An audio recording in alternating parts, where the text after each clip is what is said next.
To know Joe Biden is to know that love without pretense, service without self-regard, and to live life fully. As one of his longtime colleagues in the Senate, who happened to be a Republican, once said, if you can't admire Joe Biden as a person, you've got a problem. He is as good a man as God ever created. So, Joe, for your faith in your fellow Americans, for your love of country, and for your lifetime of service that will endure through the generations, I'd like to ask the military aide to join us on stage.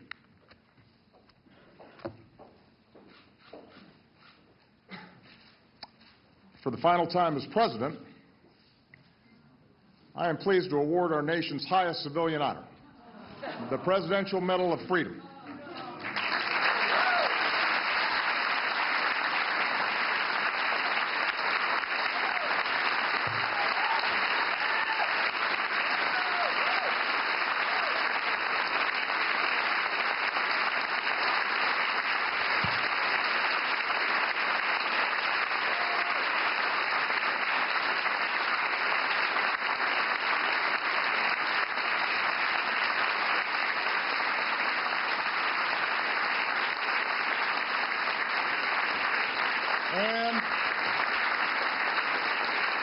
And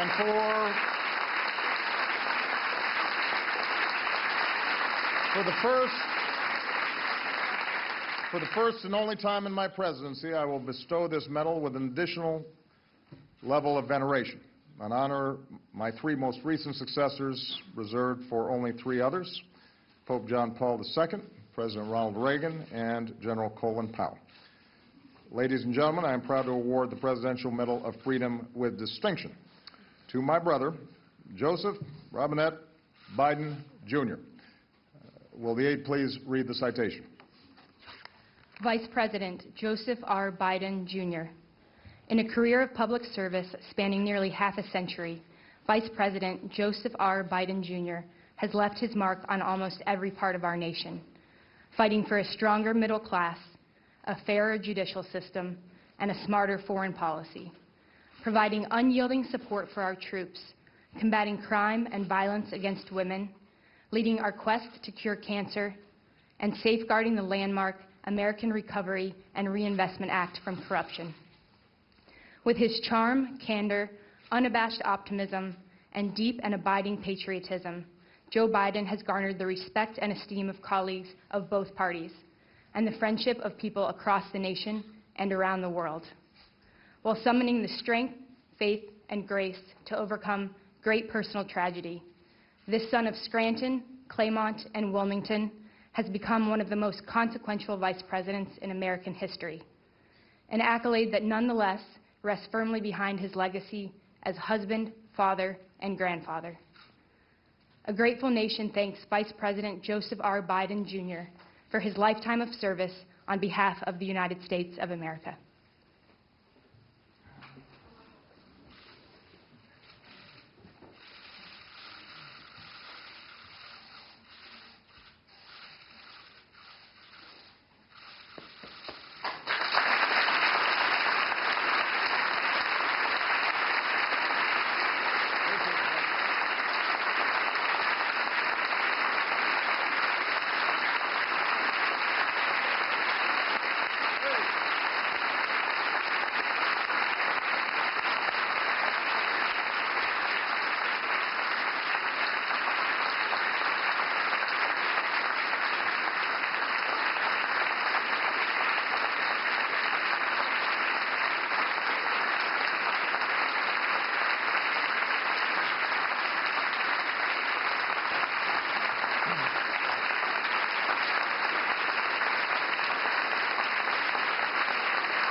President.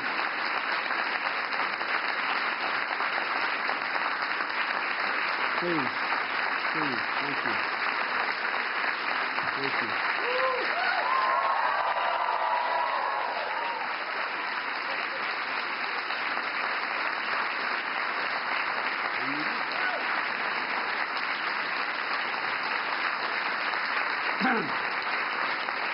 Please. Thank you. Ricchetti, you're fired.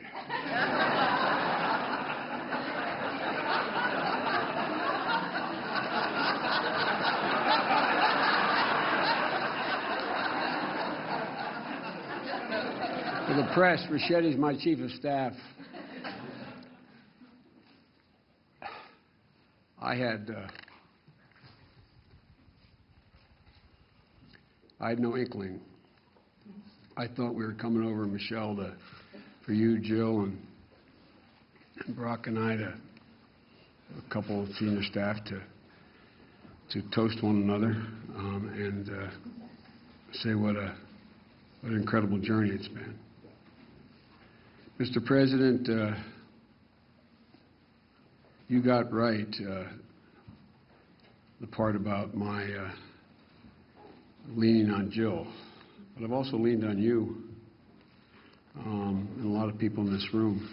I look around the room and I see great friends like Ted Kaufman, who's been so much wisdom. Guys like Mel Monzak. I mean, I look around here and I'm startled. I keep seeing people I don't expect. Madam President, how are you? Mr. President, look at my new boss over there. But you know, I get a lot of credit I don't deserve, to state the obvious. Because I've always had somebody to lean on. From back that time in 1972, when the accident happened, I leaned on, and I mean this in a literal sense, Chris knows this, Dodd knows this, and Mel knows this, and Ted knows this. I leaned on my sons, Bo and Hunter. I continue to lean on Hunter, who continues to, in a bizarre kind of way, raise me. I mean, I've leaned on them. You know, Mr. President, you observed early on that when either one of my boys would walk in the room, they'd walk up and say, "Dad, what can I get you? Dad, what do you need?" And then Jill came along and she saved our life. No man deserves one great love, let alone two. But everybody knows here I am Jill's husband. Everybody knows that I love her more than she loves me. With good reason.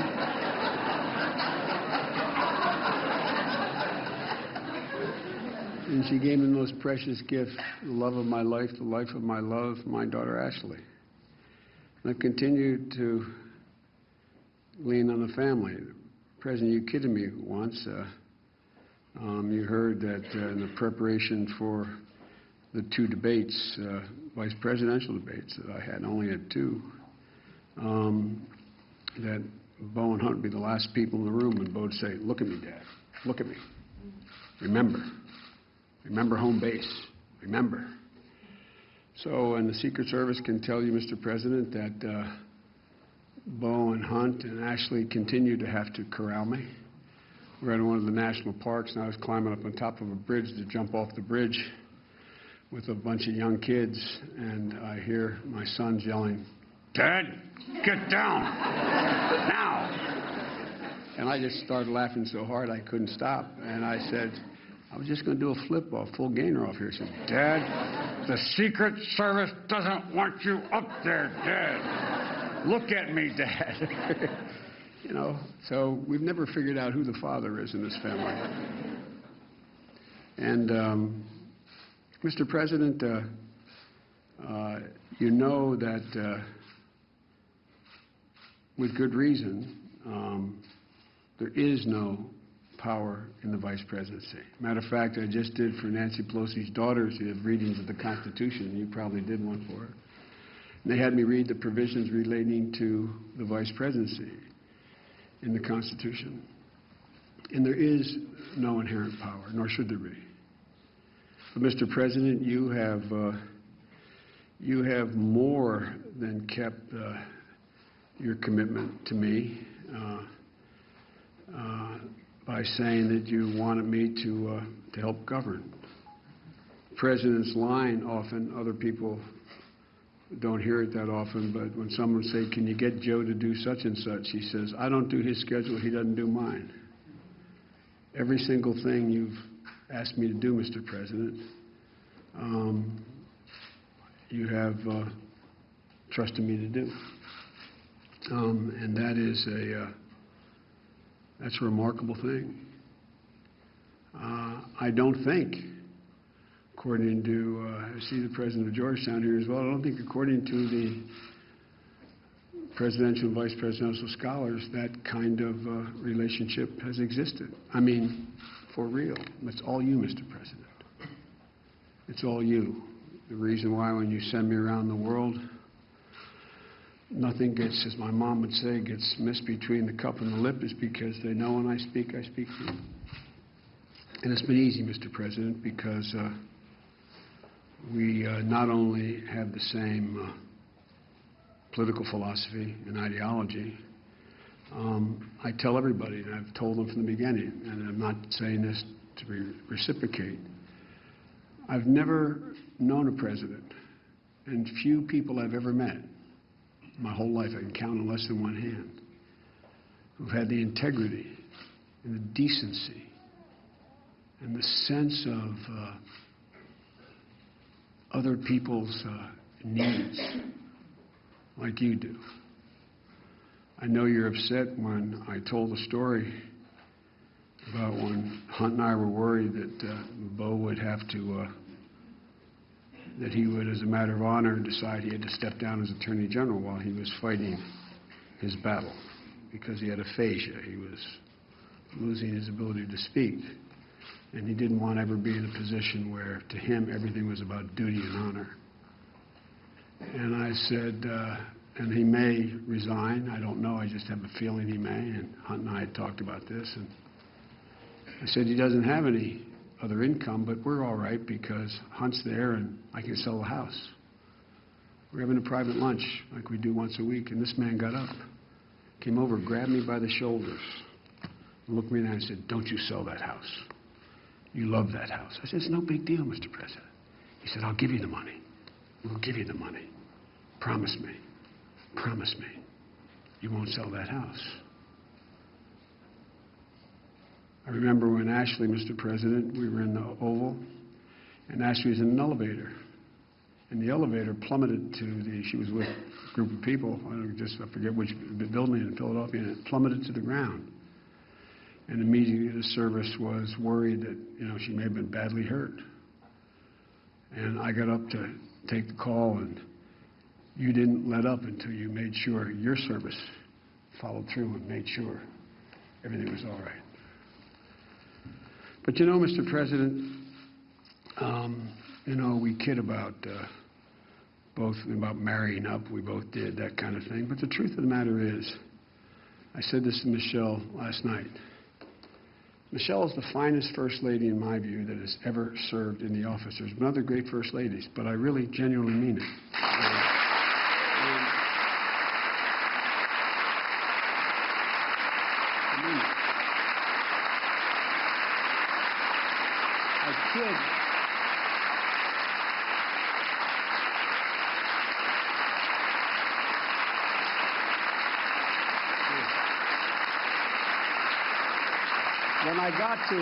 When I got to meet Michelle's brother, and he told me about how you guys were raised, and I got to know and love your mom. If your mom were 15 years older, she could have been my mom. I mean, literally, the way you were raised, the way we were raised, there wasn't any difference. And I knew that this decision to join you, which was the greatest honor of my life, was the right decision on the night we had to go and accept the nomination, the formal, we'd be nominated at the convention. And Finnegan, who's now 18 years old, was then 10 years old. And she came to me and she said, Pop, is it okay if the room that we're in, Finnegan, Maisie, and Naomi, that we have the beds taken out? And I said, why? He said, maybe the Obama girls and your brother's children, maybe they would come down and all sleep together in sleeping bags. And I give you my word as a Biden, I knew when I left to go over to the convention, opened that door and saw them cuddle together, I knew this was the right decision. I knew it was the right decision. I really did. Because, Mr. President, the same value set. The same value set. Folks, you know, I joke with my staff that I don't know why they pay them anything, because they get to advise me.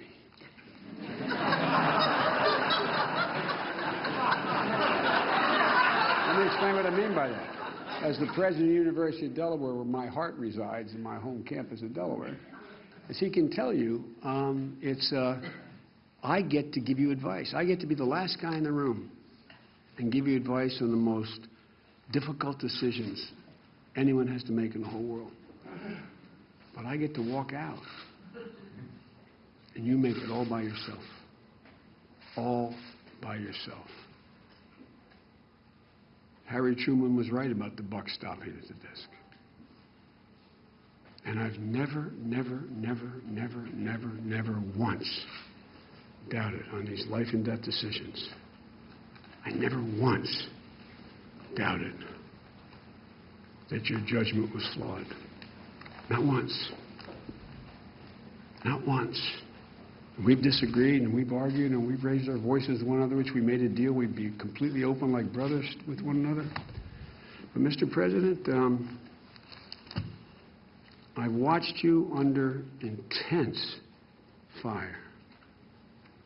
I will venture to say that no president in history has had as many novel crises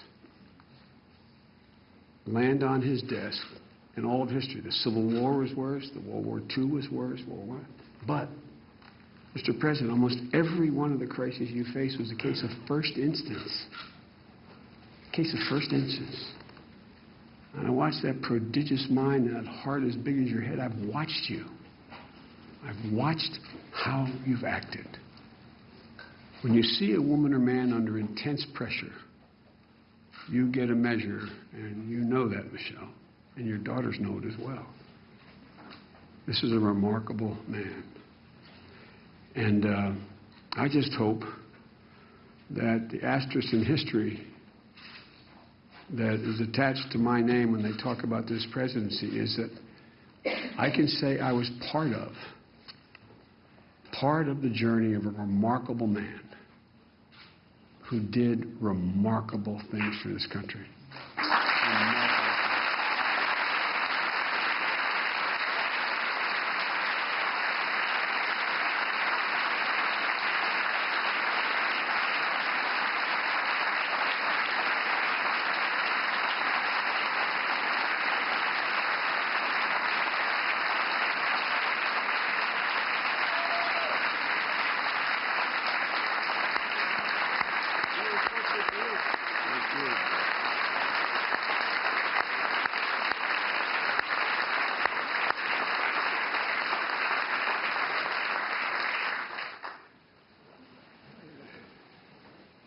You know, I can't let a comment go by without quoting an Irish poet. Jill and I talk about why you were able to develop the way you developed and with the heart you have. Michelle and I have talked about it. I've confided in Michelle. I've gone to her for advice. We've talked about this man. You've given me insight. And I think it's because, Mr. President, you gave me credit for understanding other people's misery and suffering. Mr. President, there's not one single solitary ounce of entitlement in you, or Michelle, or your beautiful daughters. And you girls are incredible. You really are. That's not hyperbole. You really are. Not one ounce of entitlement. And Seamus Haney, in one of his poems, said, when you can find someone who says it better, use it. He said, you carried your own burden, and very soon your symptoms of creeping privilege disappeared.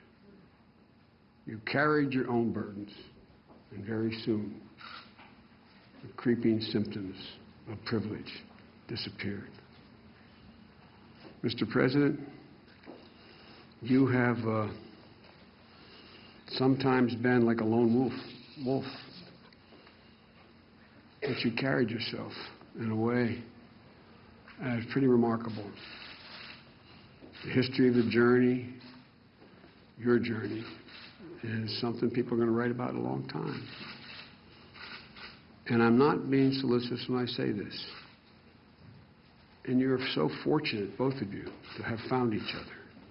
Because all that grounding, all that you had, made this guy totally whole. And it's pretty amazing. Mr. President, this honor is not only well beyond what I deserve, but it's a reflection of the extent and generosity of your spirit. I don't deserve this, but I know it came from the President's heart. There's a Talmudic saying that says, what comes from the heart enters the heart. Mr. President, you have creeped into our heart, you and your whole family, including Mom, and you occupy it. It's an amazing thing that happened. I knew how smart you were. I knew how honorable you were. I knew how decent you were from the couple years we worked in the Senate. And I knew what you were capable of. But I never fully expected that you'd occupy the Biden's heart, from Hunter, Ashley, my sister, all of us. All of us. And, Mr. President,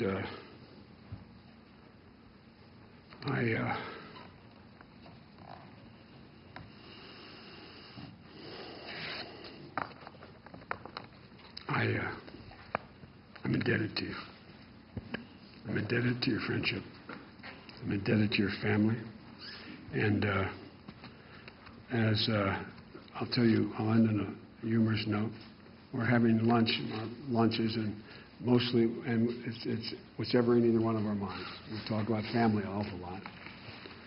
And about 6 months in, the President looked at me and said, you know, Joe, you know what surprised me? How we've become such good friends. And I said, surprised you? But that is candid Obama. And it's real. And Mr. President, you know, as long as there's a breath in me, I'll be there for you. My whole family will be, and I know it is reciprocal. And I want to thank you all so very, very, very much. All of you for being here.